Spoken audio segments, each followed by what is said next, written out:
Bismillahirrahmanirrahim. Assalamualaikum warahmatullahi wabarakatuh. Halo teman-teman, kembali lagi kita bertemu dalam pembahasan ekonomi mikro yang kali ini untuk bagian keempat mengenai teori produksi dan biaya. Teori produksi adalah teori yang menerangkan sifat hubungan antara tingkat produksi yang akan dicapai dengan jumlah faktor-faktor produksi yang digunakan.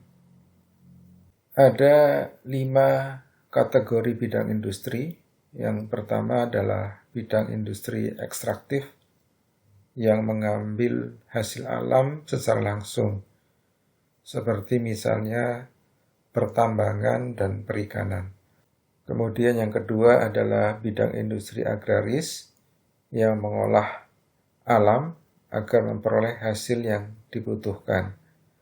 Contohnya adalah pertanian dan perkebunan, dan juga peternakan. Bidang industri ekstraktif dan agraris adalah juga disebut sebagai sektor industri primer atau sektor industri yang pertama, yang paling dasar. Kemudian kategori bidang industri yang ketiga adalah kategori bidang industri manufaktur. Bidang industri manufaktur ini mengolah bahan mentah untuk menjadi barang jadi. Contohnya industri tekstil, industri makanan, dan industri-industri lainnya seperti juga industri elektronik. Yang keempat adalah kategori bidang industri perdagangan yang membeli dan menjual kembali barang-barang tanpa mengubah bentuknya. Contohnya adalah industri retail, industri yang menjual dari barang yang diproduksi oleh produsen untuk langsung dipakai oleh konsumen. Industri manufaktur dan industri perdagangan disebut sebagai sektor industri sekunder atau sektor industri yang kedua. Dan yang terakhir adalah bidang industri jasa yang memberikan pelayanan kepada masyarakat. Jadi dalam sektor jasa, barang yang disampaikan bersifat intangible atau tidak dapat dilihat karena sifatnya adalah layanan. Contohnya asuransi, perbankan, pengangkutan atau transportasi. Bidang industri jasa juga disebut sebagai sektor tersier atau sektor yang ketiga. Ada 3 cara untuk meningkatkan produktivitas. Produktivitas adalah bagaimana cara meningkatkan output. Yang pertama adalah ekstensifikasi, yaitu menambah jumlah faktor produksi yang digunakan. Kemudian intensifikasi, yaitu memaksimalkan faktor-faktor produksi yang sudah digunakan. Jadi memaksimalkan daya guna dari faktor produksi atau memanfaatkan secara optimal faktor produksi yang telah digunakan. Memanfaatkan secara optimal ini misalnya dari kapasitasnya yang tadinya hanya dipakai 50% menjadi 100% penggunaan kapasitas. Kemudian yang ketiga adalah rasionalisasi, yaitu meningkatkan efisiensi produksi dengan mekanisasi, yaitu menggunakan mesin-mesin modern, dengan spesialisasi, yaitu dengan melakukan pembagian kerja, dan dengan standarisasi, yaitu membuat standar baik dalam bentuk, ukuran, bobot, maupun standar-standar lainnya. Dengan mekanisasi, spesialisasi, dan standarisasi, maka efisiensi produksi dapat dicapai. Kurva isoquant dan isocost.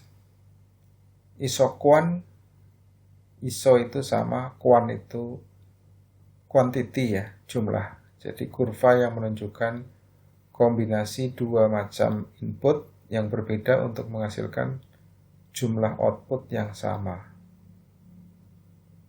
Sedangkan kurva isokos, iso itu sama, kos itu biaya, adalah kurva yang menunjukkan kombinasi dua macam input yang memiliki total biaya yang sama.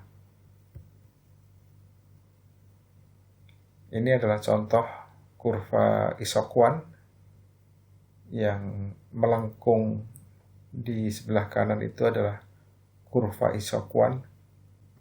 Bisa dilihat dalam tabel, misalnya kombinasi A yang jadi kurva isokuan itu bisa dilihat pada sumbu Y-nya adalah K, kapital atau modal. Dalam hal ini misalnya adalah mesin, dan sumbu X adalah L atau labor atau tenaga kerja, yang dalam hal ini adalah jumlah tenaga kerja yang digunakan. Misalnya dalam kombinasi A adalah kombinasi produksi yang menggunakan 10 unit mesin dengan 1 unit tenaga kerja untuk menghasilkan 500 unit output. 500 unit output yang sama juga bisa dicapai dengan menggunakan 8 mesin dan 2 tenaga kerja, atau dengan 4 unit mesin dan 5 unit tenaga kerja, dan seterusnya. Jadi kombinasi antara mesin dan tenaga kerja yang menghasilkan output yang sama. Misalnya, untuk menghasilkan 500 kg jagung dalam suatu tanah pertanian dapat menggunakan 4 unit traktor dengan 5 orang petani, atau 2 unit traktor dengan 6 orang petani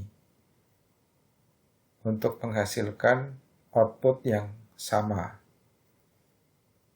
yaitu 500 kg. Ini adalah kurva di mana kombinasi antara 2 unit faktor produksi untuk menghasilkan output yang sama, dengan asumsi tentunya faktor-faktor produksi yang lain tetap atau ceteris paribus, misalnya luas tanah yang digunakan sama.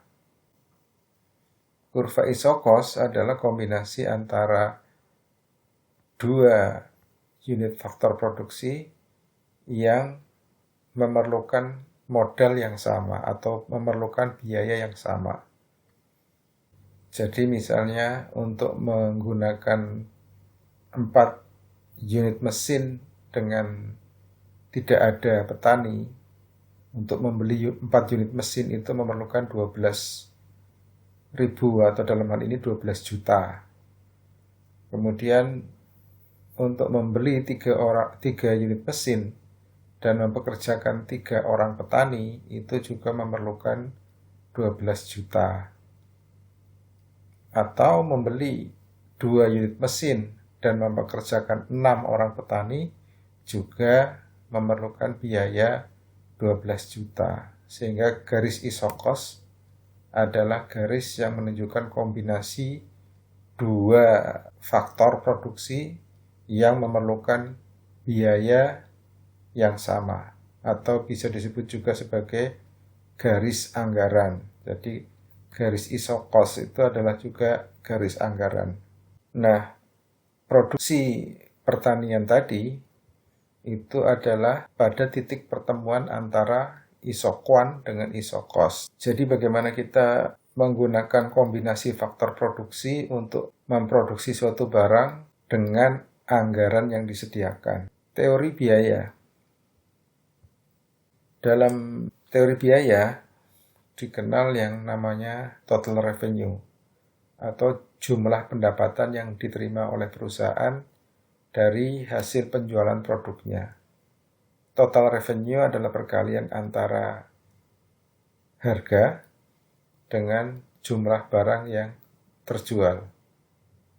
Jadi pendapatan total yang didapat adalah jumlah barang yang terjual dikalikan dengan harganya.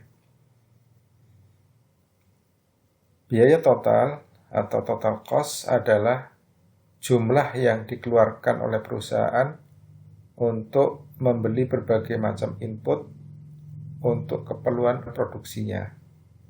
Jadi untuk menggunakan faktor-faktor produksi yang digunakan untuk produksi barangnya.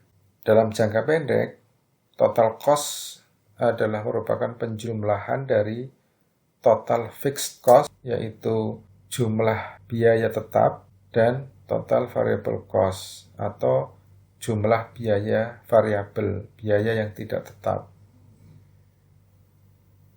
Dalam jangka panjang tidak ada fixed cost, karena dalam jangka panjang semua menjadi variable cost. Nanti kita akan bahas apa itu fixed cost dan apa itu variable cost. Dan laba atau profit adalah total revenue atau pendapatan total dikurangi dengan biaya total atau total cost.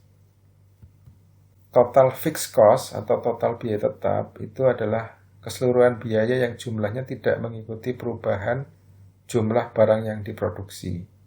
Jadi jumlah produksi berapapun, biaya itu tetap atau fixed. Contohnya misalnya gaji tenaga administrasi, biaya listrik kantor, sewa kantor, honor tenaga kebersihan, biaya promosi, dan sebagainya. Itu mau produksi berapapun dalam jangka pendek, gaji mereka sama. Biaya yang dikeluarkan untuk listrik kantor sama juga. Biaya sewa kantor juga sama. Jadi itu adalah biaya tetap, biaya yang tidak terpengaruh oleh jumlah barang yang diproduksi. Sementara total variable cost itu adalah jumlah keseluruhan biaya yang bervariasi sesuai dengan jumlah barang yang diproduksi. Jadi ketika produksinya bertambah, biayanya juga bertambah. Misalnya bahan mentah, upah tenaga kerja yang memproduksi bahan mentah itu untuk menjadi bahan jadi, biaya listrik di pabrik. Kalau pabriknya terus-menerus berproduksi, maka biaya listrik di pabrik itu akan bertambah. Demikian juga dengan bahan bakar untuk mesin-mesin produksi tersebut.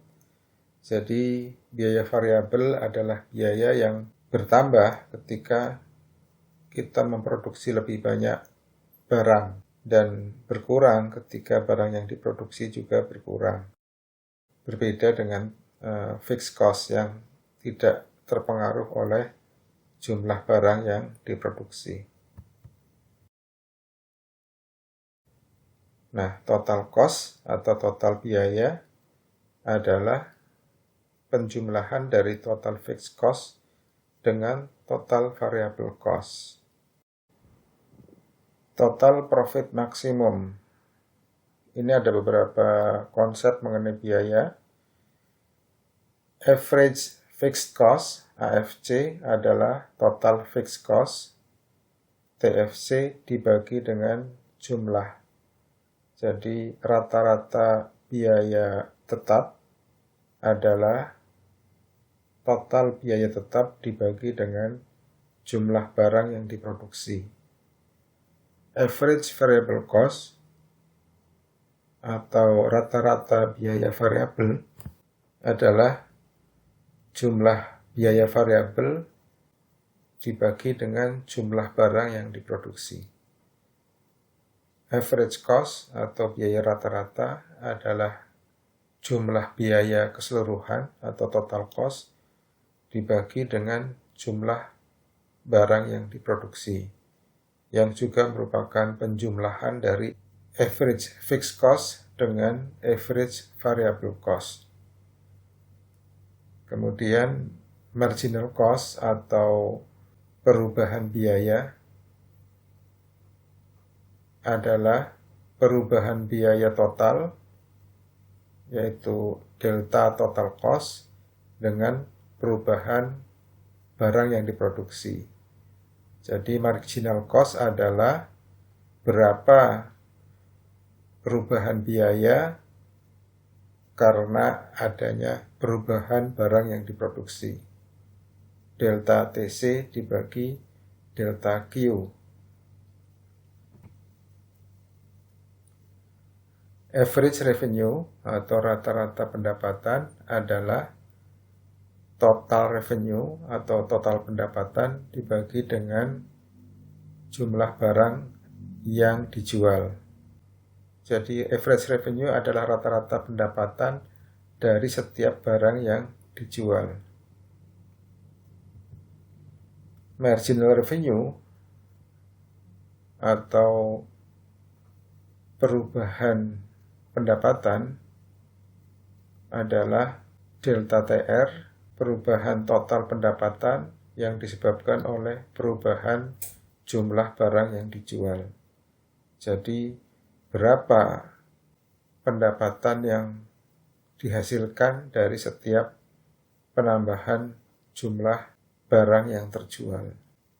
Total profit atau keuntungan total itu akan menjadi maksimum atau paling besar ketika marginal cost, yaitu penambahan biaya dari setiap jumlah yang kita produksi, sama dengan marginal revenue atau penambahan pendapatan dari setiap barang yang terjual. Ketika penambahan marginal cost-nya itu sama dengan marginal revenue, maka profit atau keuntungan tercapai titik maksimumnya.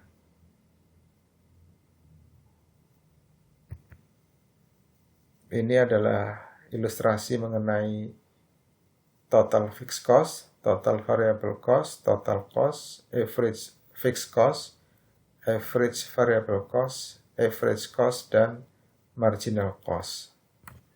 Jadi misalnya pada tingkat produksi 0, di mana jumlah tenaga kerjanya 0, maka fixed cost-nya adalah 50.000. Jadi misalnya biaya-biaya yang sudah dikeluarkan perusahaan itu adalah 50 juta ya, 50 juta dalam hitungan ribu. Misalnya untuk sewa kantor, untuk gaji tenaga administrasi dan sebagainya, itu meskipun belum berproduksi tetap sudah dikeluarkan fixed cost-nya 50 juta. Kemudian ketika jumlah tenaga kerja ada 1, maksudnya ini tenaga kerja produksi ya, bukan tenaga kerja administrasi, maka produksinya 1. Total variable cost-nya kemudian bertambah 50.000 atau 50 juta. Sehingga total cost-nya 50 juta fixed cost ditambah 50 juta variable cost. Totalnya adalah 100 juta. Average fixed cost adalah 50 juta dibagi 1. Average variable cost adalah 50 juta dibagi 1. Sehingga average cost-nya adalah 100 juta. Marginal cost-nya atau penambahan biayanya, jadi selisih antara total cost pada titik produksi 0 dengan titik produksi 1 adalah 50 juta. Ketika jumlah tenaga kerja produksi bertambah menjadi 2, jumlah produksinya bertambah menjadi 3. Fixed cost-nya tetap 50 juta, variable cost-nya 100 juta. Total cost-nya 150 juta. Average fixed cost-nya, jadi average fixed cost-nya adalah total total fixed cost dibagi 3, yaitu 16,67 juta. Average variable cost-nya adalah total variable cost dibagi 3, yaitu 33,33 juta. Average cost-nya adalah total cost 150 juta dibagi 3, sehingga 50 juta. Marginal cost-nya adalah selisih antara total cost 150 dengan total cost sebelumnya, yaitu 100, yaitu 50 juta dibagi dengan selisih jumlah produksi, yaitu 2. Jadi 50 juta dibagi 2 sama dengan 25 juta.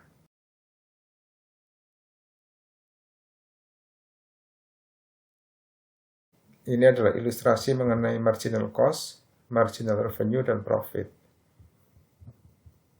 Ketika total produk itu 5, total pendapatannya 50. Marginal revenue atau penambahan untuk setiap unit yang terjual adalah 10. Jadi setiap unit yang terjual sama, yaitu 10, 10, 10.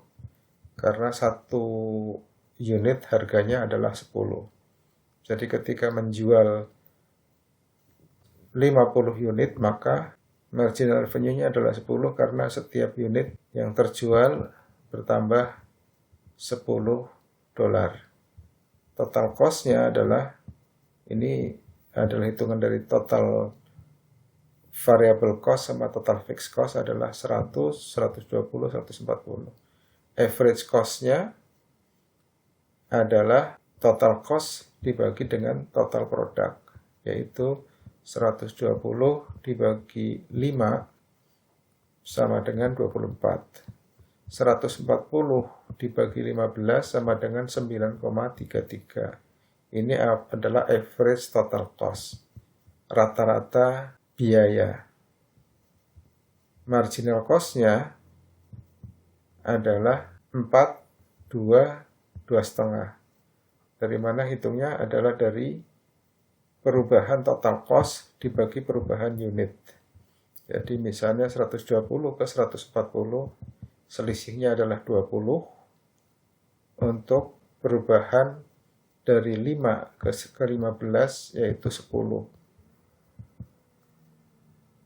20 dibagi 10 sama dengan 2, sehingga marginal cost-nya adalah 2. Dari 140 ke 160 itu selisihnya adalah 20. Penambahannya 15 menjadi 23, ada 8. 20 dibagi 8 sama dengan 2,5. Ya. Jadi marginal cost seperti itu. Ketika marginal cost sama dengan marginal revenue pada angka produksi 29, yaitu sama-sama 10, terlihat bahwa profit paling tinggi, yaitu 90. Yaitu selisih antara total revenue 290 dengan total cost-nya atau 200. Demikian materi kita mengenai teori produksi dan teori biaya. Semoga bermanfaat. Assalamualaikum warahmatullahi wabarakatuh.